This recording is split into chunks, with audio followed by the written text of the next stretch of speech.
দেখতে পাচ্ছ? জি sir. Mute করে রাখো। এটা নিয়ে কথা বলেছিলাম, পত্ররন্ধ্র কেন খোলা হয় বন্ধ হয়। না স্যার। না স্যার। না স্যার। ওকে, খেয়াল করো।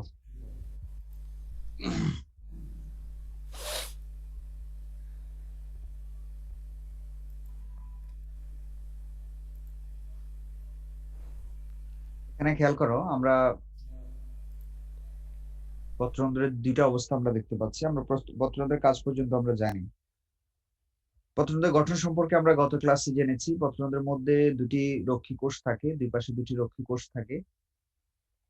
এই রক্ষী কোষটা আসলে পত্ররন্ধ্র খোলা এবং বন্ধ হওয়াটাকে নিয়ন্ত্রণ করে। ওকে, পত্ররন্ধ্র খোলা এবং বন্ধ হওয়াটা তাহলে নিয়ন্ত্রিত হয় কিসের মাধ্যমে? রক্ষী কোষের মাধ্যমে। ওকে, এখন দেখো রক্ষী কোষটা, এখানে রক্ষী কোষের ওয়াল হচ্ছে দুই পাশে দুই রকম। যেমন ভিতরের বাইরের দিকে যে ওয়ালটা আছে, অর্থাৎ পত্ররন্ধ্রের সাথে না, এখানে যে ওয়ালটা আছে সেটা কিন্তু অনেক পাতলা হয়। যে দেখো, এই ওয়ালটা কিন্তু পাতলা। আর ভিতরের দিকে যে ওয়ালটা আছে, দেখো ভিতরের দিকে যে ওয়াল, রন্ধ্রের পাশে, রন্ধ্রের সাথে যে ওয়ালটা আছে, এটা কিন্তু কি হয়ে থাকে? পুরু হয়ে থাকে, অনেক মোটা হয়ে থাকে। ঠিক আছে, এখন এই ওয়ালটার একটা ভূমিকা আছে। ভিতরে যে ওয়ালটা আছে সেটা কখনো কি হয়ে যায়? বাঁকা হয়ে থাকে, আবার কখনো সোজা হয়ে থাকে। এখন এটা বাঁকা এবং সোজা হওয়ার পেছনে যে কারণটি হচ্ছে, সেটি হচ্ছে এখানে এই রক্ষী কোষের ভেতরে, মিউট করে রাখো স্যার, রক্ষী কোষের মধ্যে খেয়াল করো, এখানে অন্ত অভিস্রবণ হতে পারে, বহি অভিস্রবণ হতে পারে। অভিস্রবণ তো বুঝো তোমরা, তাই না? অভিস্রবণ। জি স্যার। জি স্যার। জি স্যার। এখানে রক্ষী কোষের মধ্যে যখন পানিটা প্রবেশ করবে, এটাকে তখন বলা হয় অন্ত অভিস্রবণ। অভিস্রবণ দুই প্রকার। একটা হচ্ছে অন্ত অভিস্রবণ, যখন পানিটা রক্ষী কোষের ভেতরে যাবে, এটাকে আমরা বলছি অন্ত অভিস্রবণ। আবার রক্ষী কোষ থেকে যখন বেরিয়ে আসবে, তখন এটাকে বলা হচ্ছে বহি অভিস্রবণ।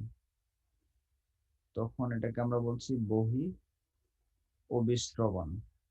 তাহলে দুই রকমের অভিস্রবণ আমরা এখানে দেখি, অন্ত অভিস্রবণ এবং বহি অভিস্রবণ।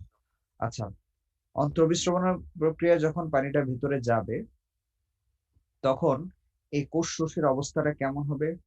সরি, কোষ রস না, মানে রক্ষী কোষের অবস্থাটা তখন কেমন হবে? পিত। রক্ষী কোষটা তখন স্ফীত হয়ে যাবে। অন্তঃবিস্রবণ যখন হবে, রক্ষী কোষের ভিতরে যখন পানি প্রবেশ করবে, রক্ষী কোষটা হচ্ছে স্ফীত হয়ে যাবে। অনেকটা কিসমিসের মতো আর কি। কিসমিসের মধ্যে যখন পানি প্রবেশ করে তখন যেরকম ফুলে যায়, হ্যাঁ, এখানে রক্ষী কোষের অবস্থাটা কিন্তু অনেকটা সেরকম হবে। তাহলে স্ফীত যখন হবে, তখন খেয়াল করো, রক্ষী কোষের ভেতরের দিকে যে ওয়ালটা আছে, এটা এরকম বাঁকা হয়ে থাকবে। ভিতরে যে মাইক্রোফাইব্রিল আছে, এই মাইক্রোফাইব্রিল গুলো টানের কারণে দেখো এটা এরকম হচ্ছে, এরকম বাঁকা হয়ে যাবে। এরকম বাঁকা হওয়ার অর্থ হচ্ছে পত্ররন্ধ্রটা কি হয়ে যাওয়া? খুলে যাওয়া। দুই পাশে সেলগুলো যদি বাঁকা হয়ে যায়, দুই পাশের সেলের ভিতরের দিকের ওয়ালটা যদি এরকম বাঁকা হয়ে থাকে, তাহলে পত্ররন্ধ্রটা খুলে যাবে। তাহলে যখন অন্তঃবিস্রবণ হবে, তখন হচ্ছে এই মাইক্রোফাইব্রিলের উল্টা দিকে বেঁকে যাওয়ার কারণে কি হয়ে যাবে? রন্ধ্রটা খুলে যাবে। বোঝা গেছে? এটা এরকম যখন বাঁকা হয়ে যাবে, এটা খুলে যাবে। আর যখন সোজা থাকবে, সেটাও আমরা দেখব। এবার আসো, যখন এখানে বিপরীত ঘটনা ঘটবে, অর্থাৎ এখান থেকে যখন হচ্ছে রক্ষী কোষ থেকে পানিটা বের হয়ে যাবে, যেটাকে আমরা বলছি কি? যেটাকে আমরা বলছি বহিঃঅভিস্রবণ। এই যে দেখো, বহিঃঅভিস্রবণ প্রক্রিয়া যখন পানিটা বের হয়ে যাচ্ছে, তখন আবার হচ্ছে স্ফীত না হয়ে রক্ষী কোষ তখন আবার শিথিল হয়ে যাবে। রক্ষী কোষটা শিথিল হয়ে যাবে। পানিটা বের হয়ে গেলে রক্ষী কোষ শিথিল হয়ে যাবে। আর শিথিল হয়ে যখন যাবে, তখন হচ্ছে এটা মোটামুটি ভাবে এরকম ভিতরের ওয়ালটা একদম সোজা হয়ে যাবে। যে ভিতরের ওয়ালটা এরকম সোজা হয়ে মোটামুটি এটা কি হয়ে যাবে? পত্ররন্ধ্রটা, এই যে এখানে দেখো, পত্ররন্ধ্রটা কি হয়ে যাবে? বন্ধ হয়ে যাবে। ঠিক আছে, তাহলে পত্ররন্ধ্র বন্ধ এবং খোলা হওয়ার উপর, খোলা হওয়াটা নির্ভর করতেছে অন্তঃবিস্রবণ হচ্ছে না বহিঃবিস্রবণ হচ্ছে। রক্ষী কোষের ভিতরে পানি যাচ্ছে, না সেখান থেকে বের হয়ে যাচ্ছে। তো এই বিষয়টার উপরে ডিপেন্ড করে আসলে পত্ররন্ধ্র খোলা এবং বন্ধ হয়। এখন আমরা দেখব এই পত্ররন্ধ্র বন্ধ এবং খোলা হওয়ার পিছনে এই অন্তঃবিশ্রবণ এবং বহিঃবিশ্রবণ হওয়ার পিছনে কিছু কারণ আছে। সেই কারণগুলো আমরা উদ্ঘাটন করার চেষ্টা করব এবং সেই কারণগুলো নিয়ে কিন্তু কতগুলো মতবাদ দেওয়া আছে, সেই মতবাদগুলোতে আমরা যাব। ওকে, তাহলে এখানে আমরা ব্যাপারটা বুঝে গেলাম। একদম সহজ করে যদি বলি, পত্ররন্ধ্র বন্ধ এবং খোলা হওয়ার পিছনে কারণ হচ্ছে কি? অবিশ্রবণ, রক্ষীকোষের শিথিল হওয়া এবং স্ফীত হওয়া। আর শিথিল হওয়া এবং স্ফীত হওয়াটা ডিপেন্ড করে হচ্ছে অন্তঃবিশ্রবণ হচ্ছে না বহিঃবিশ্রবণ হচ্ছে। বহিঃবিশ্রবণ হলে কি হবে? শিথিল হবে পত্ররন্ধ্র, কি হয়ে যাবে? বন্ধ হয়ে যাবে। আর অন্তঃবিশ্রবণ হলে স্ফীত হবে, পত্ররন্ধ্রটা খুলে যাবে। আমরা এই দুই ধরনের আমরা অবস্থান আমরা এখানে দেখতে পাই। এবার আমরা চলে যাব হচ্ছে থিওরি বা মতবাদে।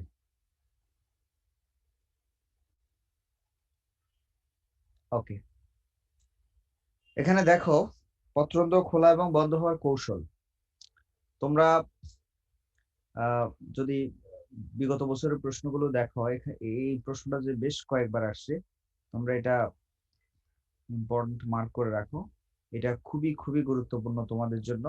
এটা পরীক্ষায় আসার মতো একটা প্রশ্ন, যে কেন পত্ররন্ধ্র খোলা হয় এবং বন্ধ হয়, তার কিছু মতবাদ দেওয়া আছে। সেই মতবাদগুলোর আলোকে আমরা ব্যাখ্যা করার চেষ্টা করব। ঠিক আছে, তাহলে আমরা একটা বিষয় আমরা জানি যে পত্ররন্ধ্র খোলা এবং বন্ধ হওয়ার পিছনে অন্তঃবিশ্রবণ এবং বহিঃবিশ্রবণ হওয়াটা দায়ী। এখন আমরা একটু পিছনের দিকে যাব। অন্তঃবিশ্রবণ কখন হচ্ছে, বহিঃবিশ্রবণ কখন হচ্ছে? অন্তঃবিশ্রবণ হলে খোলা আমরা জানি, বহিঃবিশ্রবণ হলে বন্ধ হয় আমরা জানি, কিন্তু কখন, কি অবস্থায় অন্তঃবিশ্রবণ হচ্ছে আর কি অবস্থায় বহিঃবিশ্রবণ হচ্ছে, সে ব্যাপারটা আমরা একটু জানার চেষ্টা করব। আমরা এখানে ছোট করে একটা পত্ররন্ধ্র একটু দেখাই।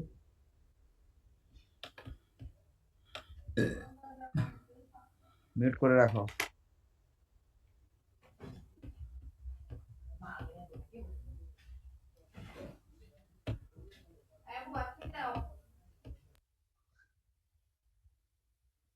মিউট করে রাখো।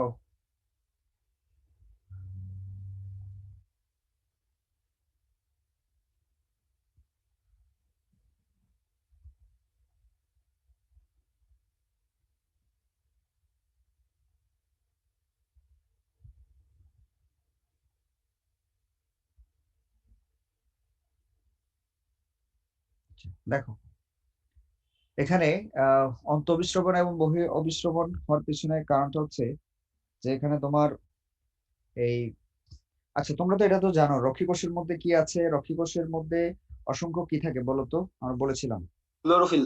ক্লোরোফিল। ক্লোরোফিল, ক্লোরোপ্লাস্ট থাকে, ক্লোরোপ্লাস্ট ক্লোরোফিল থাকে। ঠিক আছে, আচ্ছা একটা সেলের মধ্যে যদি অসংখ্য ক্লোরোপ্লাস্ট থাকে, তাহলে সেই সেলটা কি করতে পারে? সালোক সংশ্লেষণ। সালোক সংশ্লেষণ বেশি করতে পারে। সালোক সংশ্লেষণ বেশি করতে পারে। ওকে, সালোক সংশ্লেষণ করে সে কি করবে? খাদ্য তৈরি করবে। সালোক সংশ্লেষণ করে সে খাদ্য তৈরি করে, তার মানে সে শর্করা তৈরি করার সক্ষমতা রাখে, সে শর্করা তৈরি করতে পারে। এখন রক্ষীকোষের মধ্যে শর্করা তৈরি হয় আমরা জানি, যেহেতু সে ক্লোরোপ্লাস্ট আছে তার মধ্যে শর্করা তৈরি হওয়াটাই স্বাভাবিক। এখন শর্করাটার অবস্থা এখানে দুই রকম। একটা হচ্ছে শর্করাটা সুগার অবস্থায় থাকতে পারে, এটাকে আমরা সুগার বলি, তোমরা জানো, সুগার বা চিনি বলি। আর আরেকটা কন্ডিশন থাকতে পারে, সেটা হচ্ছে স্টার্চ। তাহলে দেখো শর্করা ঠিক আছে, কিন্তু শর্করা তো রকম আছে। তোমরা তো শর্করা সম্পর্কে ডিটেলস পড়েছো, তোমরা তৃতীয় অধ্যায়ের শর্করা সম্পর্কে তোমরা অনেক কিছু জেনেছো। তাহলে খেয়াল করো, শর্করাটা দুইটা কন্ডিশন। যখন দেখো একটা হচ্ছে সুগার অবস্থায় বা চিনি অবস্থায় থাকবে, তখন সেটা দ্রবণীয় হবে। সুগার বা চিনিটা দ্রবণীয় আমরা জানি। আর স্টার্চ বা শ্বেতসার অদ্রবণীয়, এটাও আমরা জানি। এটা আমরা জানি ওই তৃতীয় অধ্যায়ে আমরা এগুলো পড়ছি, সেল কেমিস্ট্রিতে এই জিনিসগুলো আমাদের জানা আছে। তাহলে এখানে এগুলো পরিবর্তন হয়, সুগার থেকে স্টার্চ তৈরি হয়, স্টার্চ থেকে সুগার তৈরি হয়। এটাকে অন্ত পরিবর্তন আমরা বলছি। এখানে অন্ত পরিবর্তন হওয়াটা সম্ভব, খুবই সম্ভব, কারণ এখানে তো শর্করা তৈরি হয় এবং সেই শর্করার পরিবর্তন সেলের মধ্যে হতেই পারে। এখন দেখো যখন সুগার অবস্থায় থাকবে, খেয়াল করো, তখন সেটা দ্রবণীয় অবস্থায় থাকবে। দ্রবণীয় অবস্থায় থাকলে যেটা হয় সেটা হচ্ছে একটা চাপ বৃদ্ধি পায়, যেটাকে অবিশ্রবণিক চাপ বলছি, এবং এই অবিশ্রবণিক চাপটা বাড়ার কারণেই রক্ষী কোষের ভিতরে পানি প্রবেশ করে। রক্ষী কোষের ভিতরে সহকারী কোষ থেকে পানি প্রবেশ করে, তখন অন্তঃঅবিশ্রবণ সংঘটিত হয়। আর অন্তঃঅবিশ্রবণ যদি হয়, রক্ষী কোষটা কি হয়ে যায়, স্ফীত হয়ে যাবে, আর পত্ররন্ধ্রটা কি হয়ে যাবে, খুলে যাবে। তাহলে বুঝছো তাহলে এই অন্তঃঅবিশ্রবণ হওয়ার পেছনে কারণ হচ্ছে শর্করাটা কি হিসেবে থাকতে হবে, সুগার বা চিনি অবস্থায় যখন থাকবে, দ্রবণীয় অবস্থায় যখন থাকবে, তখন দেখা যাচ্ছে এই ঘটনাগুলো ঘটবে। চাপ বৃদ্ধি পাবে, বৃদ্ধি পালে ভেতরে কি হবে, পানিটা প্রবেশ করবে। বলো। স্যার চিনি তো তৈরি হয়, চিনি বলতে তো সুগার, সুগার তো মানে স্টার্চ আর সুগারের কি স্যার মনোমার কি একই? মানে যদি একই দ্বারা তৈরি হয় তাহলে alpha D glucose beta D glucose একটা ব্যাপার আছে না? সেটা আছে, কিন্তু গ্লুকোজ দ্বারাই তো তৈরি আলটিমেটলি। শ্বেতসার কি দ্বারা তৈরি? গ্লুকোজ দ্বারা তৈরি না। জি স্যার। হ্যাঁ, তো সেটা তো ইন্টারকনভার্সন কি সম্ভব?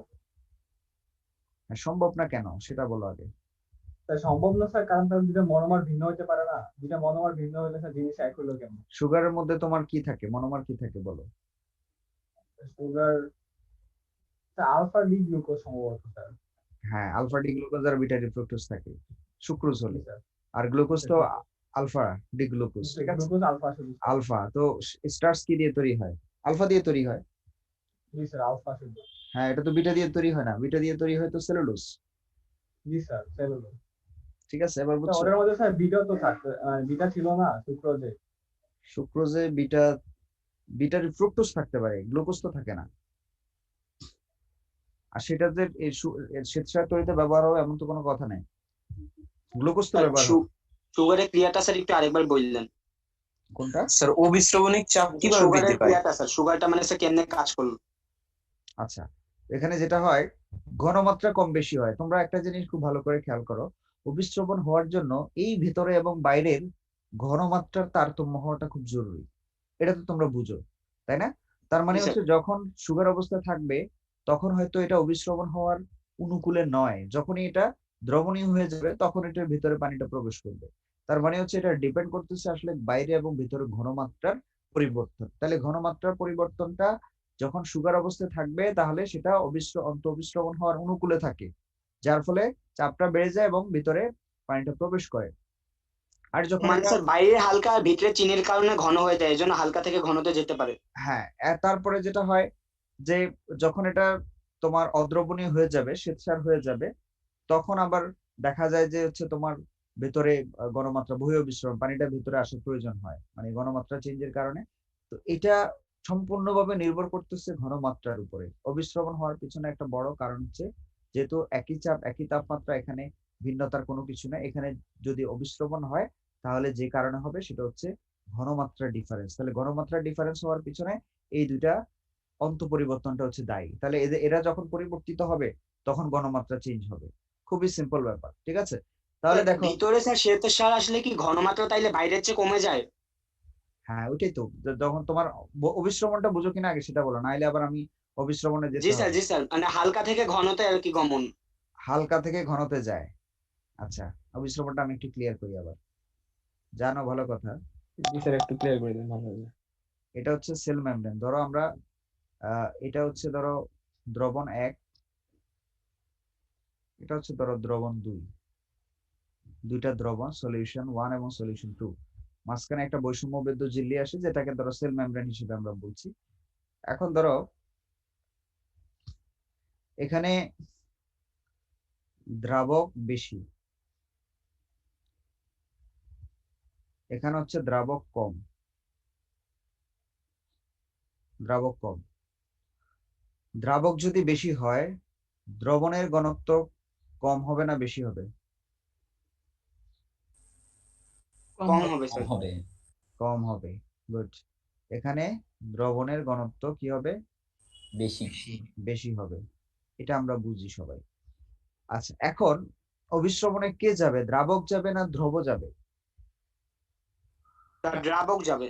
দ্রাবক যাবে। দ্রাবক যাবে, আচ্ছা ঠিক আছে। এখন দ্রাবক কোথায় বেশি আছে, 1 এর বেশি না 2 এ বেশি দ্রাবক? স্যার, একে বেশি। 1 এ বেশি। তাহলে 1 থেকে 2 এর দিকে যাবে, 1 থেকে 2 এর দিকে দ্রাবক যাচ্ছে। কিন্তু দেখো, কমের চেয়ে বেশি দিকে যাচ্ছে। এটা শুনলে হয়তো আমরা একটু মানে কনফিউশন তৈরি হয় যে কমের থেকে বেশি দিকে যাচ্ছে, দ্রবণের ঘনত্ব কম থেকে বেশি, আমরা সবসময় আমাদের নর্মাল টেন্ডেন্সি হচ্ছে বেশি থেকে কমের দিকে যাবে, কিন্তু এখানে আমরা দ্রাবক যে বেশি সেটা আমরা বলছি না, অনেক সময় আমরা দ্রবণের ঘনত্বটা দিয়ে বলি, তাহলে কিন্তু দ্রবণের ঘনত্ব কম থেকে বেশির দিকে যাচ্ছে, কিন্তু দ্রাবকের ঘনত্ব বেশি থেকে কমের দিকে যাচ্ছে। বুঝছো, এটা কিন্তু বিপরীতমুখী। দ্রবক জি স্যার। দ্রাবক এবং দ্রবণের ব্যাপারটা এখানে বিপরীতমুখী। এই জন্য এখানে আমাদের একটা সূক্ষ্ম অনেক সময় একটা কনফিউশন তৈরি হয়। সেজন্য আমি বলছি যে এখন এখন ক্লিয়ার তো নাকি? জি স্যার। Sir okay. তাহলে পরিবহন কোনটা হয়, দ্রবণ নাকি দ্রাবকটা? দ্রবণ তো তৈরি হয় দুইটা জিনিস দ্বারা, একটা হচ্ছে দ্রব আর একটা হচ্ছে দ্রাবক দ্বারা, কিন্তু বৈষম্যবেদ্য ঝিল্লির ভেতর দিয়ে দ্রাবকটা যাবে। ঠিক আছে, দ্রাবক যাবে সবসময়, এখানে দ্রাবক যাবে, আর দ্রাবক গেলে সেক্ষেত্রে যেটা হবে, দ্রাবকের ঘনত্ব যেখানে বেশি আছে সেখান থেকে কমের দিকে যাবে। ওকে, আচ্ছা, তাহলে এই এই তারতম্য হওয়ার পিছনে কিন্তু, তার মানে তোমরা বুঝতে পারতেছো এই শ্বেতসারের তৈরিটা যখন একটা আরেকটাতে রূপান্তরিত হয় তখন হচ্ছে এই ঘনমাত্রা পরিবর্তনটা হয়। মিউট করো ওমর, রোল 56, মিউট করো।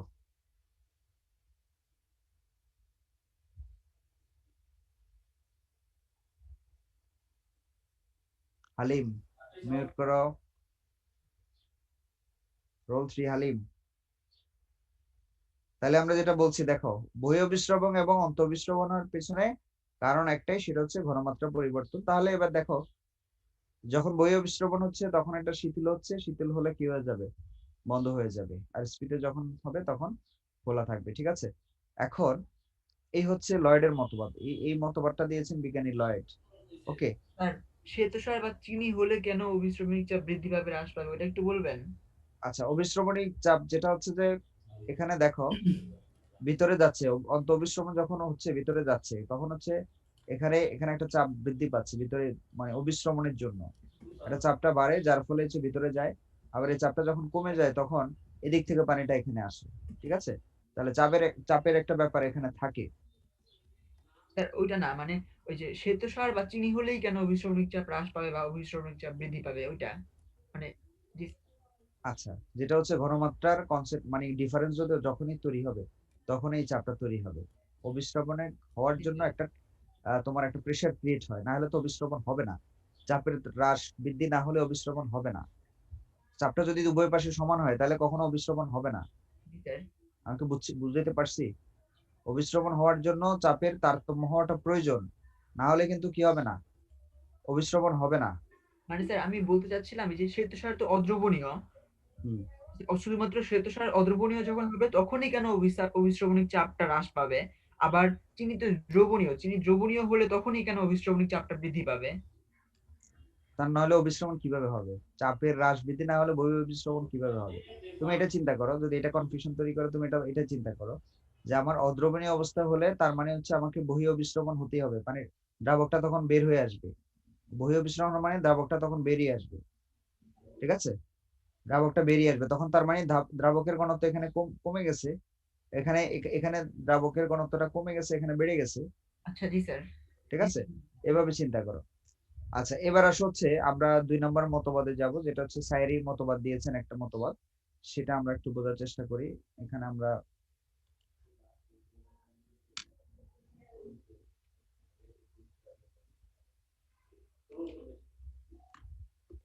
স্যার এখানে কি শ্বেতসার আর চিনির পরিমাণটা আমরা সহকারী কোষে রেখে চিন্তা করব? সহকারী কোষ এবং রক্ষী কোষের মধ্যে চিন্তা করবা, আচ্ছা একটাকে দ্রবণ 1 একটাকে দ্রবণ 2 এভাবে ধরে চিন্তা করবা। আচ্ছা আচ্ছা। তোমাদের কি এগুলো পড়ানো হয় না কেমিস্ট্রিতে, এই যে এই জিনিসগুলো, দ্রবণ দ্রাবক এইগুলো? জি স্যার এগুলো জি হয়েছে। স্যার। হ্যাঁ, তাহলে তো আরো সহজ হয়ে যাওয়ার কথা। আচ্ছা, এবার আসো, এখানে আমরা লয়েডের মতবাদের কিছু সীমাবদ্ধতা আছে, সীমাবদ্ধতাটা আমরা একটু বলি। সেটা হচ্ছে যে লয়েডের মতবাদের ক্ষেত্রে আমরা শর্করা তৈরি হয় এবং শর্করার পরিবর্তনের কারণে এখানে চাপের তারতম্য হয়, অন্তঃবিস্রবণ বহিঃবিস্রবণ হয় এবং সেভাবে পত্ররন্ধ্র খোলায় বন্ধ হয়। কিন্তু যেটা হয় আহ যেটা হয় খেয়াল করো, কোন কোষ আছে, কোন উদ্ভিদ আছে যাদের স্টোমাটা বা পত্ররন্ধ্রের মধ্যে যে রক্ষী কোষগুলি থাকে, সেই রক্ষী কোষে কোনো ক্লোরোপ্লাস্ট থাকে না। তার মানে কিছু কিছু উদ্ভিদের ক্ষেত্রে এই রক্ষী কোষের মধ্যে কোনো ক্লোরোপ্লাস্ট থাকে না। তাহলে ক্লোরোপ্লাস্ট যদি না থাকে তাহলে সেখানে কোনো শর্করাও তৈরি হয় না। তাহলে শর্করা তৈরি যদি না হয় তাহলে সেক্ষেত্রে আমরা এটা কিভাবে ব্যাখ্যা দিব?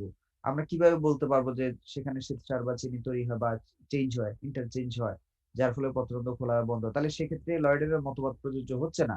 কিন্তু দেখা যাচ্ছে সেখানেও কিন্তু কি হচ্ছে, পত্ররন্ধ্র খোলা হচ্ছে, বন্ধ হচ্ছে। তার মানে এই রক্ষী কোষের মধ্যে দেখো ক্লোরোপ্লাস্ট না থাকলেও কিছু কিছু উদ্ভিদের ক্ষেত্রে তাও দেখা যায় সে পত্ররন্ধ্র খোলা এবং বন্ধ হওয়াটাকে নিয়ন্ত্রণ করতেছে। তার মানে এখানে এই শুধুমাত্র এটাই একমাত্র কারণ নয়, এর পিছনে হয়তো আরো কি আছে, কারণ আছে। পত্ররন্ধ্র খোলা এবং বন্ধ হওয়ার পিছনে কি আছে, আরো কারণ রয়েছে। ওকে, আমরা কিছু কারণ হয়তো এখানে আমরা জানতে পারবো, আর কিছু কারণ হয়তো আমরা আমাদের এখানে নাই, সেভাবে ব্যাখ্যা করা নাই। তো এবার আসা হচ্ছে সাইরির মতবাদ। সাইরি আবার যেটা বলছে, এই যে স্টার্চ এবং সুগার, অদ্রবণীয় এবং দ্রবণীয়, যে এই যে যে পরিবর্তন, এখানে আমরা বলছি উপরের থিওরিতে আমরা বলছি এরা পরিবর্তন হয় এদের মধ্যে। তিনি এই সাইরি আবার যেটা বলছে এর সাথে তিনি পিএইচ এর একটা সম্পর্ক স্থাপন করেছেন। তিনি এই পিএইচ এর পরিবর্তনের জন্য এই স্টার্চ এবং সুগারের পরিবর্তন হয় বলে তিনি ধারণা করেছেন। সেটা কি? সেটা হচ্ছে যখন পিএইচটা যখন কম হবে, দেখো পিএইচটা যখন কম হবে, অ্যারো চিহ্নটা খেয়াল করো, হ্যাঁ, পিএইচটা যখন কম হবে তখন সকল সুগার গুলো তখন স্টার্চে কনভার্ট হয়ে যাবে। ওকে, স্টার্চে কনভার্ট হয়ে যাবে। আবার দেখো যে স্টার্চ যখন পিএইচটা বেড়ে যাবে, 7 হয়ে যাবে আলোতে, তখন সমস্ত স্টার্চ গুলো আবার দেখা যায় যে সুগারে কনভার্ট হয়ে যায়। তাহলে এই যে স্টার্চ এবং সুগারের যে কনভার্সন, সেটার ক্ষেত্রে কার ভূমিকা আছে? এই পিএইচ এর একটা ভূমিকা আছে। এখন প্রশ্ন হচ্ছে পিএইচটা কেন চেঞ্জ হয়? আমরা আবার একটু পিছনের দিকে যাচ্ছি, আমরা একটার সাথে একটা লিঙ্ক করার চেষ্টা করব। এখন কথা হচ্ছে যে এটা কেন পরিবর্তন হয়? এটা পরিবর্তন হওয়ার পেছনে কিছু কারণ আছে, সেই কারণগুলো আমরা বলছি। খেয়াল করো, অন্ধকারে রাতের বেলায় কি হয়? সালোক সংশ্লেষণ হয় না, তবে কি হয়? শ্বসন হয়। এটা তো আমরা জানি সবাই, রাতের বেলায় সালোক সংশ্লেষণ হবে জি না, স্যার। কিন্তু কি হবে? শ্বসন হবে। শ্বসন হলে তোমরা জানো একটা গ্যাস তৈরি হয়, carbon dioxide gas. Carbon dioxide. সেটা কোষ রসের মধ্যে দ্রবীভূত হয়ে একটা অ্যাসিড তৈরি করে, যে অ্যাসিডটার নাম হচ্ছে কার্বনিক অ্যাসিড। বোঝা গেছে?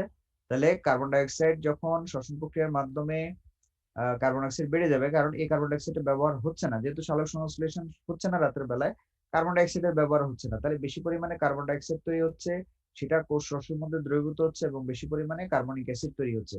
আর বেশি পরিমাণে কার্বনিক অ্যাসিড যদি তৈরি হয় তাহলে পিএইচ এর পরিমাণ কমবে না বাড়বে? কমবে। কমবে, সেটাই হচ্ছে। তার মানে অন্ধকারে পিএইচটা কমে যাচ্ছে, আর কমে যাওয়ার কারণে এই সুগার গুলো কি হয়ে যাচ্ছে, তোমার স্টার্চে কনভার্ট হচ্ছে। আচ্ছা, এবার আসো, এবার আলোতে অর্থাৎ দিনের বেলায় কিন্তু কি হচ্ছে, সালোক সংশ্লেষণ এবং শ্বসন দুটেই হয়। দিনের বেলায় সালোক সংশ্লেষণ এবং শ্বসন দুইটাই হয়। তাহলে সালোক সংশ্লেষণ যখন দিনের বেলায় শুরু হয়ে গেল, তখন অতিরিক্ত যে কার্বন ডাইঅক্সাইড ছিল সেটা কিন্তু ইউজ হয়ে গেল। ইউজ হয়ে গেলে তখন কিন্তু আর কার্বন ডাইঅক্সাইড যখন কমে যাচ্ছে, তখন কিন্তু পর্যাপ্ত পরিমাণে আর কি হচ্ছে না, কার্বনিক অ্যাসিড আর তৈরি হচ্ছে না। আর কার্বনিক অ্যাসিড যদি তৈরি না হয়, তাহলে পিএইচ এর পরিমাণ রাতের বেলায় যেটা ছিল তার চেয়ে অবশ্যই কি হয়ে যাবে, বেড়ে যাবে। ওকে, যেহেতু অ্যাসিড তৈরি কম হচ্ছে বা হচ্ছে না, তাহলে এটা কি হবে, তাহলে এটা বেড়ে যাবে, স্বাভাবিকভাবে এটা বাড়বেই। ওকে, আর এটা যখন বাড়বে তখন সমস্ত স্টার্চ গুলো দেখা যাচ্ছে আবার সুগারে তারা কি হয়ে যাচ্ছে, কনভার্ট হয়ে যাচ্ছে। তাহলে এই যে দেখো, এই যে কনভার্সন, সে কনভার্সনের ক্ষেত্রে পরিবর্তনের ক্ষেত্রে আমরা দেখতেছি পিএইচ এর একটা কি আছে, ভূমিকা আছে। আচ্ছা, এবার আসো রাতের বেলার কথা বলি। অন্ধকারে যেমন সমস্ত সুগার গুলো যখন কি হয়ে যাচ্ছে, স্টার্চে কনভার্ট হয়ে যাচ্ছে লো পিএইচ এর মধ্যে, তখন শ্বেতসার যখন কনভার্ট হবে, তখন এবার আমরা একটু উপরের সাথে মেলানোর চেষ্টা করি। শ্বেতসার অবস্থা থাকলে কি হয় বলতো? শ্বেতসার অবস্থা থাকলে, বহি হ্যাঁ, অভিস্রবণ। বহি অবিশ্রবণ হয়। বহি অবিশ্রবণ হলে শিথিল হয়ে যাবে, পত্ররন্ধ্র কি হয়ে যাবে, বন্ধ হয়ে যাবে। তার মানে রাতের বেলায় কি হয়ে যাবে, পিএইচ কম থাকার কারণে শ্বেতসার তৈরি হবে, আর শ্বেতসার তৈরি হলে আমরা উপরের থিওরির সাথে আমরা একটু মিলানোর চেষ্টা করি, তাহলে কি হবে, এই ঘটনাগুলো ঘটবে, এই ঘটনাগুলো কি হয়ে যাবে, বন্ধ হয়ে যাবে। তার মানে হচ্ছে অন্ধকারে কি হয়ে থাকে, পত্ররন্ধ্র বন্ধ থাকে। আমরা এইভাবে চিন্তা করব, অন্ধ মানে হচ্ছে বন্ধ, পত্ররন্ধ্র অন্ধকারে কি থাকবে, বন্ধ থাকবে। ওকে, এবার আসো হচ্ছে বিপরীত ভাবে আমরা চিন্তা করি, যখন শ্বেতসার থেকে যখন আবার সবগুলো কি হয়ে গেল, চিনি বা সুগারে কনভার্ট হয়ে গেল, তখন কি হচ্ছে, তখন এই যে এই ঘটনাগুলো ঘটতেছে, অন্তঃবিস্রবণ স্ফীত হচ্ছে, পত্ররন্ধ্র কি হচ্ছে, খোলা হচ্ছে। ওকে, তাহলে এবার দেখো এটা আলোতে, দিনের আলোতে এটা কি হচ্ছে, খোলা থাকতেছে। তাহলে আমরা এই দুইটা থিওরির মধ্যে আমরা একটা রিলেশনশিপ আমরা তৈরি করে ফেললাম, যে আসলে আহ তোমার একটা একটার সাথে আসলে এখানে সম্পর্ক আছে। কারণ লয়েড যে কথাগুলো বলেছেন সেই কথাগুলোর আলোকে স্যারই এটার সাথে আরো কিছু জিনিস অ্যাড করেছেন, যে এখানে এই কারণগুলোর কারণে এই পরিবর্তনটা আসলে সম্ভব। বোঝা গেছে দুইটা মতবাদ গুলো। আলো একটা উদ্দীপক হিসেবে কাজ করছে, তাই না? আলো একটা উদ্দীপক হিসেবে কাজ করে, হ্যাঁ। আচ্ছা, এবার আসলে হচ্ছে আধুনিক মতবাদ বা প্রধান প্রবাহ মতবাদ। এই মতবাদটা কি সেটা আমরা একটু বলি। এই মতবাদের ক্ষেত্রে আমরা যেটা বলবো সেটা হচ্ছে, এখানেও কিন্তু একটা আলোর ব্যাপার আছে। এখানে কিন্তু ব্যাপার আছে, আলোর যে বর্ণালী সেটার একটা ব্যাপার এখানে আছে। আলোর বর্ণালী, আলোতে যেটা হয়, আলোর বর্ণালীর মধ্যে কয়টা কালার আছে তোমরা জানো? কয়টা কালার আছে? 7টা কালার আছে। এর মধ্যে নীল কালার যেটা আছে, নীল বর্ণ যেটা আছে, সেই কালারটা খেয়াল করো, রক্ষী কোষের মধ্যে কিছু রিসেপ্টর বা সেন্সর থাকে রক্ষী কোষের মধ্যে, খেয়াল করো। এর নীল অংশটা রক্ষী কোষের যে রিসেপ্টর গুলো আছে সেই রিসেপ্টর গুলোকে উদ্দীপ্ত করে, তাদের এক্সাইটেড করে, যার ফলে হচ্ছে কিছু পটাশিয়াম আয়ন বাইরে থেকে ভেতরে প্রবেশ করে। কিছু পটাশিয়াম আয়ন কি হচ্ছে, আশেপাশের সহকারী কোষ থেকে কোথায় প্রবেশ করে, রক্ষী কোষের ভেতরে কিছু পটাশিয়াম আয়ন প্রবেশ করে। আর পটাশিয়াম আয়ন যখন প্রবেশ করে, তখন এই আয়নটা প্রবেশ করলে ভিতরে, তাহলে কি হবে, এটার ঘনমাত্রা বাড়বে, ভিতরে দ্রব্যের ঘনমাত্রাটা বেড়ে যাবে, যার ফলে হচ্ছে পানির পরিমাণ কমে যাবে, বহিঃ অভিস্রবণ, অন্ত অভিস্রবণ প্রক্রিয়া হচ্ছে কি হবে, পানি রক্ষী কোষের ভেতরে প্রবেশ করবে। তাহলে পটাশিয়াম প্রবেশ করার অর্থ হচ্ছে তার সাথে সাথে ভিতরে, কোষের ভিতরে পানি প্রবেশ করা, অর্থাৎ সেখানে কি হচ্ছে, অন্ত অভিস্রবণ হওয়া। আর অন্ত অভিস্রবণ যখনই হবে, তখনই দেখা যাচ্ছে কি হচ্ছে, রক্ষী কোষ স্ফীত হচ্ছে, তখন পত্ররন্ধ্র খুলে যাচ্ছে। তার মানে দিনের আলোয়, হ্যাঁ দিনের আলোয় আলোর এই বর্ণালীর কারণে নীল অংশ পটাশিয়ামকে উদ্দীপ্ত করতে, পটাশিয়াম ভিতরে যাচ্ছে। পটাশিয়াম যখনই ভিতরে যাবে, তখন ঘনমাত্রা পরিবর্তনের কারণে ভিতরে হচ্ছে পানিটা যাবে, অর্থাৎ অন্তঃবিস্রবণ সম্পন্ন হবে এবং পত্ররন্ধ্র কি হয়ে যাবে, খুলে যাবে। তাহলে দিনের আলোতে পত্ররন্ধ্র খোলা থাকতেছে। বুঝা গেছে? আচ্ছা, এবার আসো অন্ধকারে একটু আরেকবার রিপিট করুন। কোনটা কোনটা? এই যে স্যার, এটা আধুনিক মতবাদ। আচ্ছা, আধুনিক মতবাদ আবার বলছি, খেয়াল করো। দিনের আলো, দিনের আলো আমরা জানি সূর্যের আলো থাকবে, সেখানে হচ্ছে তোমার এই আলোর বর্ণালী থাকবে। আলোর বর্ণালীর মধ্যে কয়টা কালার থাকে আমরা জানি, যে এখানে 7টা। হচ্ছে তোমার 7টা রং থাকে। 7টা রঙের মধ্যে নীল অংশ যেটা আছে, এগুলো আমরা পরবর্তীতে পড়বো, কোন রঙের তরঙ্গ দৈর্ঘ্য কত, এগুলো আছে আমাদের সালোক সংশ্লেষণের মধ্যে। তাহলে এই নীল অংশটা রক্ষী কোষকে কি করবে, রক্ষী কোষের মধ্যে কিছু সেন্সর আছে, কিছু রিসেপ্টর আছে, তাদেরকে এক্সাইটেড করবে, যার ফলে তারা এই পটাশিয়াম আয়ন গুলোকে তারা ভিতরে নিয়ে যাবে। পটাশিয়াম আয়ন গুলো ভিতরে যাবে, আকৃষ্ট, তাদের আকৃষ্ট পটাশিয়াম আয়ন গুলো তারা ভিতরে যাবে। এখন পটাশিয়াম আয়ন গুলো যখন ভিতরে যাবে, হ্যাঁ, সক্রিয়ভাবে যখন আয়নগুলো ভিতরে প্রবেশ করবে, সক্রিয়ভাবে বলতে বুঝতে পারতেছো, এটিপি খরচ করে আয়নগুলোকে ভিতরে নিয়ে যাবে, যার ফলে কি হবে, যার ফলে হচ্ছে ভিতরে পানি প্রবেশ করবে, অর্থাৎ অন্তঃবিস্রবণ হবে। পটাশিয়াম আয়ন যখন ভিতরে যাবে, তোমার ঘনমাত্রা তারতম্যের কারণে সেখানে অন্তঃবিস্রবণ হবে। অন্তঃবিস্রবণ হলে এটা স্ফীত হবে এবং পত্ররন্ধ্র কি হয়ে যাবে, খুলে যাবে। তাহলে আলোতে যেটা হচ্ছে, পত্ররন্ধ্র খুলে যাচ্ছে। তাহলে অন্ধকারে তার বিপরীত প্রক্রিয়া সম্পন্ন হবে। অন্ধকারে আলো থাকবে না, নীল আলো থাকবে না, তখন পটাশিয়াম গুলো বের হয়ে আসবে, উদ্দীপ্ত করতে পারবে না তাদেরকে, পটাশিয়াম আয়ন গুলো বের হয়ে আসবে। পটাশিয়াম আয়ন গুলো যখন বের হবে, তখন পানিটাও বের হয়ে আসবে, তখন কি হয়ে যাবে, পত্ররন্ধ্র আবার কি হয়ে যাবে, বহিঃ অভিস্রবণ হলে শিথিল হবে, বন্ধ হয়ে যাবে। ঠিক আছে? তাহলে পটাশিয়াম আয়ন এখানে বড় একটা ভূমিকা আছে তার। সে ভেতরে গেলে একরকম অবস্থা, আবার বের হয়ে গেলে আরেক রকম অবস্থা। ঠিক আছে? এর সাথে আবার হাইড্রোজেন। নীল আলোর বৈশিষ্ট্যটা কি? নীল আলোই কেন? আচ্ছা, এখন এটা আয়ন, পটাশিয়াম আয়নের সাথে নীল তোমার রক্ষী কোষের একটা সম্পর্ক আছে। ঠিক আছে? নীল আলোরটা মানে আসলে এগুলো তরঙ্গ দৈর্ঘ্যের ব্যাপার আছে, এক এক আলোর তরঙ্গ দৈর্ঘ্য এক এক রকম। তোমরা জানো দৃশ্যমান তরঙ্গ দৈর্ঘ্যের অনেকগুলো ওয়েভলেন্থ তরঙ্গ দৈর্ঘ্য পড়ছো না তোমরা? এগুলো পড়ানো হয়েছে, কোন আলোর জি তরঙ্গ স্যার, জি দৈর্ঘ্য স্যার। কত। ঠিক আছে? আচ্ছা, এটার একটা সম্পর্ক আছে, সেই সম্পর্কটা যদিও আমাদের এখানে থিওরিতে অত ডিটেলস ব্যাখ্যা নাই, আলোর সাথে এটার কি সম্পর্ক। তো যেটা হয় যে এই রক্ষী কোষের যে রিসেপ্টর যেগুলো আছে সেই রিসেপ্টর গুলোকে এক্সাইটেড করে, যার ফলে হচ্ছে পটাশিয়াম আয়নটাই শুধুমাত্র ভিতরে প্রবেশ করে। আবার এখানে আরেকটা ব্যাখ্যা আছে, সেটা হচ্ছে হাইড্রোজেন আয়ন গুলো যখন বের হয়ে যায় তখনও কিন্তু আবার কি হয়, তখন বিপরীত ঘটনা ঘটে। হাইড্রোজেন আয়ন যখন বের হয়ে যাবে তখন আবার দেখা যায় পানিটা ভিতরে প্রবেশ করে, এটাও আছে। এটাও এই থিওরির মধ্যে এটাও বলছে যে প্রোটন প্রবাহ মতবাদ এই জন্য বলা হয় যে প্রোটনটা যখন বের হয়ে আসে তখন দেখা যায় হচ্ছে সেখানে কি প্রবেশ করে, তখন সেখানে হচ্ছে তোমার পানি প্রবেশ করে, আর পানি প্রবেশ করে তখন হচ্ছে তোমার অন্তঃবিস্রবণ হয়। এই যে অন্তঃবিস্রবণ হয় প্রথমে খুলে যায়। আবার হাইড্রোজেন আয়ন যখন ভেতরে যাবে তখন আবার বহিঃ বিস্রবণ হয়। তাহলে হাইড্রোজেন আয়নের সাথে এই তোমার এই পানিরও কিন্তু একটা সম্পর্ক আছে। সবকিছুই ঘনমাত্রার পরিবর্তন। একটা জিনিস মাথায় রাখতে হবে, সেটা হচ্ছে ঘনমাত্রা পরিবর্তনের কারণে কিন্তু এই অভিস্রবণ গুলো আসলে হয়ে থাকে। এখন তোমাদের একটা কাজ করতে হবে, সেটা হচ্ছে তোমরা একটা লিস্ট করবা। এক পাশে লিখবে হচ্ছে তোমরা পত্ররন্ধ্র খোলা এবং বন্ধ হওয়া, কোন কোন কন্ডিশনে পত্ররন্ধ্র খোলা থাকে এবং কোন কোন কন্ডিশনে পত্ররন্ধ্র বন্ধ থাকে, এগুলোকে তোমরা একটা লিস্ট করে তোমরা এই জিনিসগুলোকে মনে রাখার জন্য আর কি তোমাদের সুবিধার্থে তোমরা এটা করে নিজেরা স্টাডি করার জন্য আমার কাছে মনে হয় যে এটা অনেক হেল্পফুল হবে। কারণ কোন কোন কন্ডিশনে পত্ররন্ধ্র খোলা হয় বন্ধ হয় এটা অনেক সময় তোমাদের একটা কনফিউশন তৈরি করে। ঠিক আছে, তাহলে তোমরা নিজেরাই এটা কন্ডিশন গুলো বের করো কোন কোন অবস্থায় খোলা ছিল। ঠিক আছে, এই যে ধরো অবিশ্রবণিক খোলা, তাই না, খোলা ধরো এই যে অবিশ্রবণিক বাড়লে খুলে, অন্ত অবিশ্রবণ হলে খুলবে, রক্ষী কোষ স্থিত থাকলে খুলবে, এটা যখন সুগার থাকবে তখন খুলবে। ঠিক আছে, আবার যখন পেজ যখন কত থাকবে এই পাশের তোমার যখন এই কি বলে এটা সুগার, তাই তো, যখন এই 7 থাকবে তখন কি হবে, 7 থাকলে এই যে কন্ডিশন গুলো আছে সবগুলো এক পাশে লিখো। আরেক পাশে কখন বন্ধ থাকে, বন্ধ থাকার ক্ষেত্রে কোন কোন কন্ডিশন গুলো আছে, এগুলো লিখে যদি তোমরা স্টাডি করো তাহলে তোমাদের কিন্তু মনে রাখতে সুবিধা হবে। ঠিক আছে, অ্যাডমিশনের ক্ষেত্রে এগুলো তোমাদের কাজে লাগবে। আর কারো কোনো কনফিউশন আছে? স্যার রক্ষী এইচ কোষ প্লাস যদি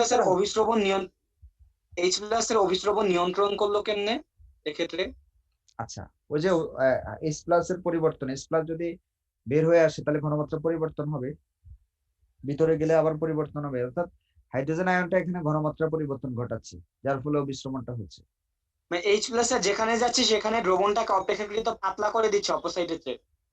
হ্যাঁ, এটা এটা যখন বিপরীত, এটা মনে রাখবা পটাশিয়ামের সাথে হচ্ছে মানে পানিটা ভেতরে যাবে, আর হাইড্রোজেন আয়নের সাথে সম্পর্কটা বিপরীত সম্পর্ক, এভাবে চিন্তা করো। ঠিক আছে, মনে রাখার জন্য পটাশিয়াম আয়ন যখন যাবে পানিও যাবে, কিন্তু যখন হাইড্রোজেন আয়ন বের হবে তখন পানি যাবে, এভাবে করে চিন্তা করো।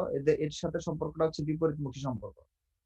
ঠিক আছে, যখন পটাশিয়াম প্রবেশ করবে ঠিক তখনই কি আবার হাইড্রোজেন বের হবে না আলাদা আলাদা হয়? আচ্ছা, এখানে যেটা বলা হয় আরেকটা মতবাদ, মানে আরেকটা যেটা ব্যাখ্যা, শুনতে পাচ্ছ তোমরা?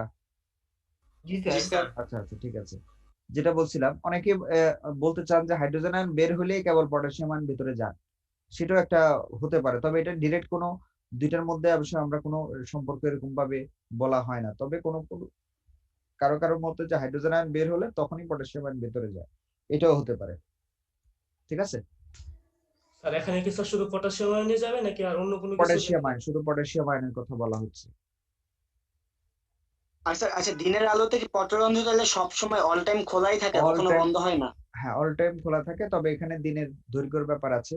বিশেষ করে হচ্ছে তোমার দিনের বেলায় সূর্যের আলোর তোমার ইয়ার মধ্যে আলোর তীব্রতারও কম বেশি ডিফারেন্স আছে। যখন আলোটা মানে আলোর তীব্রতার সাথে এটা খোলা বন্ধ হওয়াটাও কিন্তু কিছুটা সম্পর্কযুক্ত, মানে পূর্ণ মাত্রায় কখন খোলা থাকবে, আবার কিছুটা তোমার কম মাত্রায় খোলা থাকার ব্যাপার আছে। এগুলো এগুলো তোমাদের বইয়ের মধ্যে কিছুটা আছে, তোমরা পড়লে বুঝতে পারবা। আচ্ছা ওকে, ঠিক আছে, তাহলে এটা তাহলে গেল। আর কারো কোনো প্রশ্ন থাকলে বলতে পারো স্যার দ্রুত। পটাশিয়াম আয়ন প্রবেশের জন্য তো নীল আলোক বর্ণালীর প্রয়োজন হয়, কিন্তু হাইড্রোজেন আয়ন প্রবেশ বা বের হওয়ার জন্য কি আলোক বর্ণালীর প্রয়োজন হয়? না, সেটার আলোর বর্ণালীর কোনো ব্যাপার সেখানে নেই। জি স্যার।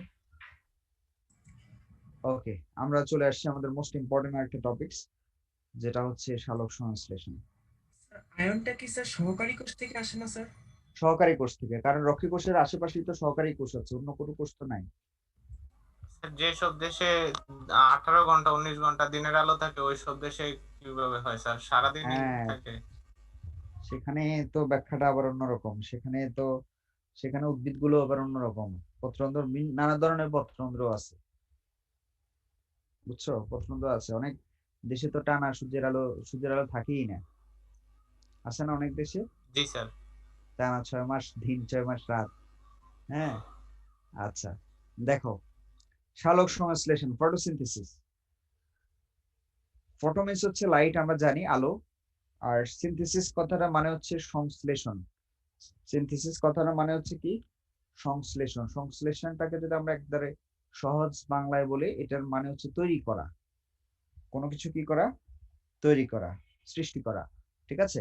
তাহলে এই সালোক সংশ্লেষণের অর্থ দাঁড়াচ্ছে আলোর উপস্থিতিতে কোনো কিছু তৈরি করা, বা আলোর সাহায্যে কোনো যৌগ তৈরি করা। বোঝা গেছে? আচ্ছা, জি স্যার। বিজ্ঞানী বার্নেস তোমরা বইয়ের মধ্যে পাবে। বিজ্ঞানী বার্নেস হচ্ছে এই সালোক সংশ্লেষণ বা ফটোসিনথেসিস শব্দটা তিনি ব্যবহার করেন। বিজ্ঞানী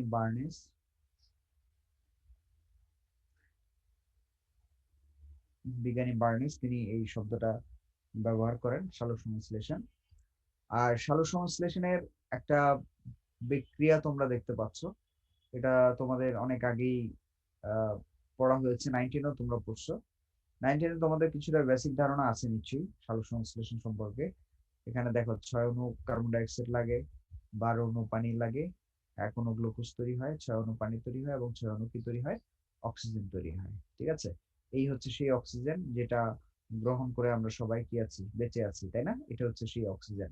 তার মানে এটা খুবই গুরুত্বপূর্ণ একটা রিয়েকশন, যেটা প্রতিনিয়ত আমাদেরকে এই জীবজগৎ বলো আমাদেরকে টিকায় রাখতেছে, বাঁচায় রাখতেছে, জীবজগতের ভারসাম্য রক্ষা করতেছে। এটার জন্য দুটি জিনিস দরকার, একটা হচ্ছে লাইট আর একটা হচ্ছে ক্লোরোফিল। লাইটটা সূর্যের আলো থেকে আসে, আর ক্লোরোফিলটা হচ্ছে কোথা থেকে আসে? ক্লোরোফিল উদ্ভিদের পাতার মধ্যে থাকে, আমরা জানি। ওকে, এই হচ্ছে সালোক সংশ্লেষণ। তাহলে সালোক সংশ্লেষণে আসলে যেটা হয়, আলোক শক্তিটাকে, এই লাইটের যে শক্তিটা আছে সেই শক্তিটা আসলে এখানে চলে আসে, রাসায়নিক শক্তিতে রূপান্তর করা হয়। বোঝা গেছে? তাহলে আলোক শক্তিটা, কারণ আলোর মধ্যে তো একটা শক্তি আছে, আমরা জানি পৃথিবীর সকল আহ শক্তির মূলে কি? সূর্য না, তাই? জি স্যার।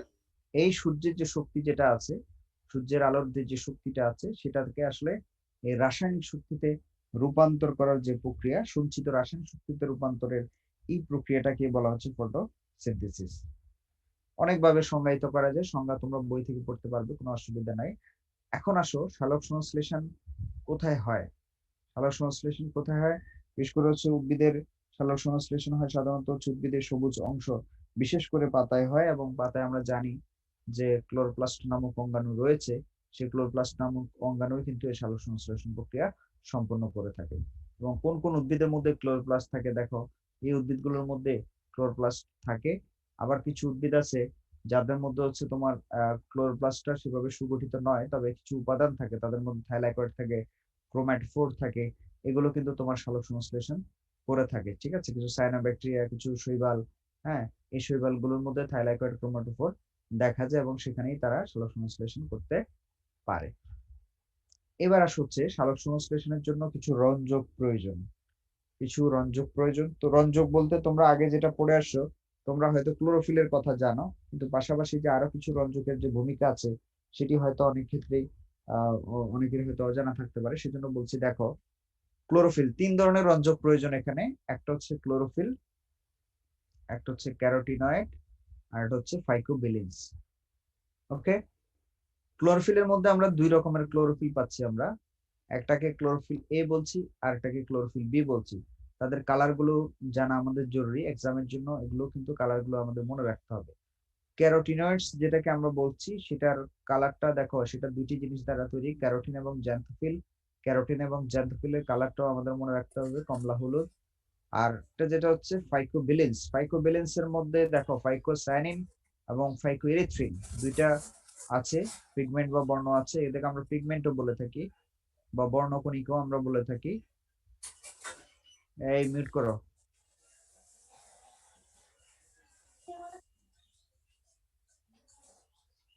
এই Sajin Ahmed, role 63।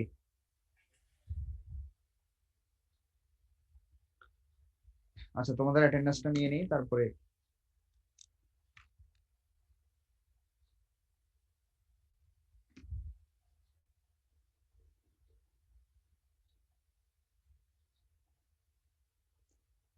roll 1, roll 5, 10, 11, 25, roll 60, roll 71, roll 80, roll 96, roll 99, roll 100,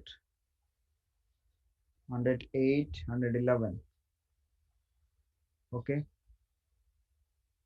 যে রোলগুলোর কথা বললাম তোমরা কি আছো?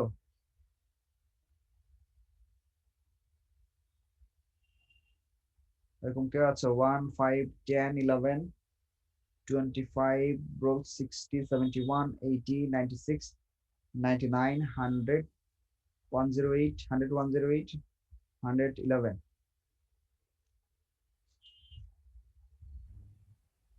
ওকে, খেয়াল করো। তাহলে আমরা যে বর্ণকণিকা গুলোর কথা বললাম, এই বর্ণকণিকা গুলোর ইয়েটা দরকার নাই, তোমাদের বইয়ের মধ্যে ইয়েও পাবা তোমরা, এটা সংকেতও পাবা। সংকেতটা আমি দিচ্ছি না, সংকেতটা পড়ার দরকার নাই, পড়বা হচ্ছে তোমরা কালারটা কি এগুলো পড়বা। স্যার ফাইকোএরিথ্রিনের বর্ণটা একটু আরেকবার বললে ভালো হতো। এই যে ফাইকোএরিথ্রিনটা লাল আর নীল, তোমরা দেখতে পাচ্ছ না কালারটা? স্লাইড দেখতেছো না তোমরা? ফাইকোসাইনিনের নিচেরটা দেখা যাচ্ছে না আর কি, ফাইকোসাইনিন পর্যন্ত ও ফাইকোসাইনিনটা, ও ফাইকোএরিথ্রিন, আচ্ছা আচ্ছা, আমি একটু লিখে দিচ্ছি তাইলে। লেখা গেলে কি মানে মোবাইলের স্ক্রিনে দেখা যায় তো নাকি? স্যার ওই চ্যাট লেখাটা ওই ইটা বারটা ওইখানে তো। আচ্ছা আচ্ছা, ফাইকোএরিথ্রিনটা আমি লিখে দিচ্ছি, একদম নিচেটা লিখে দিচ্ছি। না এমনি লেখার যে ইয়েগুলো, তোমাদের মোবাইলের স্ক্রিন তো ছোট, যারা মোবাইলে দেখো তোমাদের ফাইকোএরিথ্রিন, লেখাটাও দেখা মোবাইলে যাচ্ছে। জুম করা যায় তো? আচ্ছা জুম করা গেলে তো ভালো।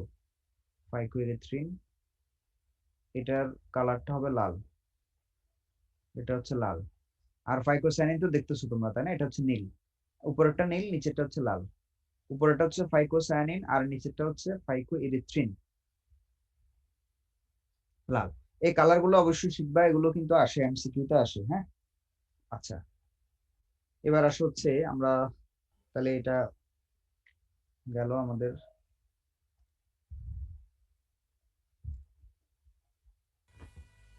ওকে, স্যার এগুলোর সংকেতগুলো কি মনে রাখতে হবে? না না সংকেত রাখতে হবে না, শুধু কালার গুলো পড়ো। হ্যাঁ, রং গুলো পড়ো। আচ্ছা ঠিক আছে। এবার আসো হচ্ছে আলো। আলোর মধ্যে তো তোমরা জানো বিভিন্ন ধরনের আলো আছে, যেমন হচ্ছে রেডিও ওয়েভ আছে, মাইক্রোওয়েভ, ইনফ্রারেড, তারপরে হচ্ছে দৃশ্যমান আলো যেটা ভিজিবল লাইট আমরা বলি, দৃশ্যমান আলো, তারপরে আলট্রাভায়োলেট আছে, এক্স রে আছে, গামা রে আছে। হ্যাঁ, এর মধ্যে আমাদের দৃশ্যমান আলো যেটা ভিজিবল লাইট যেটা আছে, সেটাই আমাদের সালোক সংশ্লেষণে কাজে লাগে।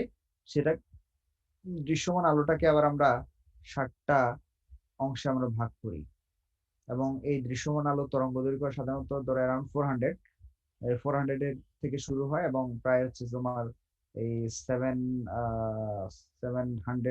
মানে ধরো 800 এর কাছাকাছি আর কি এটার তরঙ্গ দৈর্ঘ্য। এই তরঙ্গ দৈর্ঘ্যের মধ্যে আমাদের দৃশ্যমান তরঙ্গ দৈর্ঘ্যটা অবস্থান করে, যার রং হচ্ছে 7টা। তোমরা এগুলো আগে পড়ছো, বেগুনি, নীল, আসমানি, সবুজ, হলুদ, কমলা এবং লাল। বেনিয়াসো কলা পড়ছো না তোমরা? এগুলো ফিজিক্সে না কেমিস্ট্রিতে পড়ছো? আমি ঠিক কেমিস্ট্রিতে পড়েছি। কেমিস্ট্রিতে পড়ছো, কোনো একটা ক্লাস তো অবশ্যই তোমরা পড়েছো।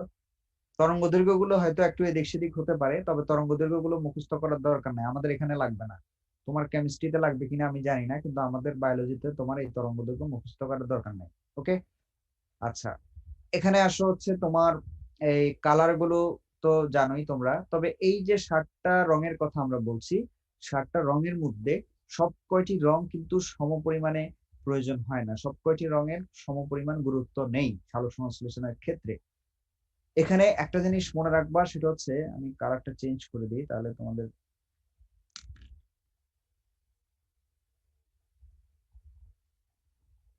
দেখো এখানে হচ্ছে প্রথম দুইটা বেগুনি নীল এবং শেষের দুইটা অর্থাৎ বেগুনি নীল এবং কমলা লাল, এই 4টি কালার প্রথম দুইটা এবং শেষ দুইটা বেশি ব্যবহৃত হয় সালোক সংশ্লেষণে, বেশি ব্যবহৃত হয়, বাকি অংশগুলো কম ব্যবহৃত হয়। মাঝখানে যে 3টা আছে তাদের প্রয়োজনটা হচ্ছে সীমিত, সব আলো সমপরিমাণে সালোক সংশ্লেষণের জন্য প্রয়োজন নাই। আচ্ছা এখন যদি তোমাকে যদি বলা হয় যে একক আলো হিসেবে এই যে এই চারটার মধ্যে সবচেয়ে বেশি কোনটা ব্যবহার হয়, যদি প্রশ্নটা এইভাবে করা হয় তাহলে তোমার আনসারটা হবে লাল। একক আলো হিসেবে যদি জানতে চাওয়া হয় যে কোন কালারটি সালোক সংশ্লেষণের ক্ষেত্রে সবচেয়ে বেশি ব্যবহার হয়, তাহলে আনসারটা হবে কি লাল। এবং তোমরা জানো এটা তরঙ্গ দৈর্ঘ্য কিন্তু সবচেয়ে বেশি, যেটা তরঙ্গ দৈর্ঘ্য সবচেয়ে বেশি এটাই সবচেয়ে বেশি ব্যবহার হয়ে থাকে। বোঝা গেছে?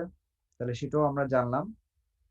এবার হচ্ছে তাহলে এইটুকু মনে রাখলেই হবে, আমাদের এই ইনফরমেশনটুকু মনে রাখলেই হবে। আলো লাগে, আলোর বর্ণালী কি সেগুলো জানতে হবে, কিন্তু তোমার এগুলো দরকার নাই, এগুলো মনে রাখার কোনো প্রয়োজন নাই, এখানে প্রয়োজন নাই। আচ্ছা, এবার হচ্ছে ফটো সিস্টেম। ফটো সিস্টেমটা কি সেটা একটু বলি। ফটো সিস্টেমটা হচ্ছে ক্লোরোফিল অণু। ফটো সিস্টেমের সংজ্ঞাটা তোমরা লিখে রাখতে পারো, ক্লোরোফিল অণু এবং তাদের যে ইলেকট্রনের গ্রহিতা সমূহ আছে, এখানে কিছু তাদের সাথে কিছু ইলেকট্রনের গ্রহিতা সমূহ আছে, কিছু ইলেকট্রনের গ্রহিতা প্রয়োজন আছে। এই ক্লোরোফিল এবং ইলেকট্রনের গ্রহিতা সমূহ একটা ইউনিট বা একক হিসেবে কাজ করে, একটা ইউনিট বা একটা একক হিসেবে কাজ করে, এবং এই এককটাকেই বলা হচ্ছে ফটো সিস্টেম। এই এককটাকেই বলা হচ্ছে ফটো সিস্টেম। বোঝা গেছে? তাহলে ফটো সিস্টেমটা কি কি দ্বারা তৈরি? ক্লোরোফিল অণু এবং তাদের সাথে কি, তাদের সাথে সংশ্লিষ্ট কিছু ইলেকট্রনের গ্রহিতা আছে, যাদের ইলেকট্রন গুলোকে গ্রহণ করে। পরবর্তীতে আমরা নামগুলো দেখব, আপাতত তাদেরকে আমরা জানি যে তারা আছে, পরে আমরা নামগুলো দেখবো ইলেকট্রন গ্রহিতা আসলে কারা কারা। তো এদেরকে একসাথে বলা হচ্ছে ফটো সিস্টেম। এখন ফটো সিস্টেম হচ্ছে দুইটা আছে, একটা হচ্ছে ফটো সিস্টেম 1, একটা হচ্ছে ফটো সিস্টেম 2। একটা 1 একটা 2 আচ্ছা। এই দুইটার মধ্যে ডিফারেন্স আছে, বইয়ের মধ্যে তোমরা ডিফারেন্স পাবে। ক্লোরোফিল কে কোন ধরনের বর্ণালীর কোন তরঙ্গদৈর্ঘ্যের আলো শোষণ করে সেই অনুযায়ী তাদের মধ্যে ডিফারেন্স আছে। তবে তাদের মধ্যে মিলের যে জায়গাটা হচ্ছে প্রত্যেকেরই তিনটি অংশ থাকে, প্রত্যেকটা ফটো সিস্টেমের তিনটা অংশ থাকে, প্রত্যেকটা এককেরই তিনটা অংশ থাকে। সেই তিনটা অংশের নামগুলো তোমরা লিখো। আলোক শোষণ অংশ, বিক্রিয়া কেন্দ্র, হ্যাঁ, লাইট হারভেস্টিং পার্ট বলা হয় এটাকে, রিঅ্যাকশন সেন্টার বা বিক্রিয়া কেন্দ্র বলা হয়। আর এটাকে ইলেকট্রন ট্রান্সপোর্ট সিস্টেম বা চেইনও বলা হয়, ইটিএস বা ইটিসি বলা হয়, ইলেকট্রন ট্রান্সপোর্ট সিস্টেম বা চেইন বলা হয়। তাহলে এই তোমরা এই তিনটা অংশের কথা তোমরা লিখো, তারপরে পরের অংশ আমরা যাচ্ছি।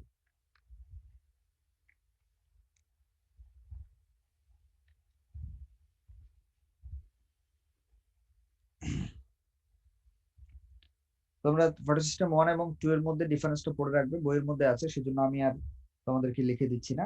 1 এবং 2 এর মধ্যে যেটা হচ্ছে তোমার ক্লোরোফিল কি ধরনের আলো শোষণ করে। ক্লোরোফিলের যেমন A70, এটা A70 মাত্রা আলো শোষণ করে, এটা হচ্ছে A680, মানে এই তরঙ্গদৈর্ঘ্যের আলো শোষণ করে। ঠিক আছে, ক্লোরোফিল থাকে এবং তারা এই নির্দিষ্ট তরঙ্গদৈর্ঘ্যের আলো শোষণ করে। আর এটা লেখা হয়েছে তোমাদের, স্যার ইলেকট্রন গ্রহিতা সমূহ কি একক আর ক্লোরোফিল একক? এরাম একসাথে মিলিতভাবে অবস্থান করে, একসাথে মিলিতভাবে থাকলেই তাদেরকে আমরা ফটো সিস্টেম বলছি। তো ফটো সিস্টেমের প্রত্যেকটা ফটো সিস্টেমের কিন্তু তিনটা করে অংশ থাকে।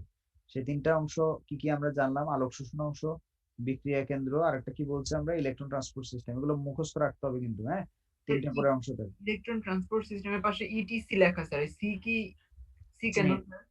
ওই যে চেইন হিসেবে আমরা বলতে পারি, ইটিএস ও বলতে পারি, চেইনও বলতে পারি, সিস্টেম অথবা চেইন বলতে পারি আমরা। ওকে, বোঝা গেছে? জি স্যার। আচ্ছা, তাহলে আমি এটা পরের স্লাইডে যাচ্ছি আমি।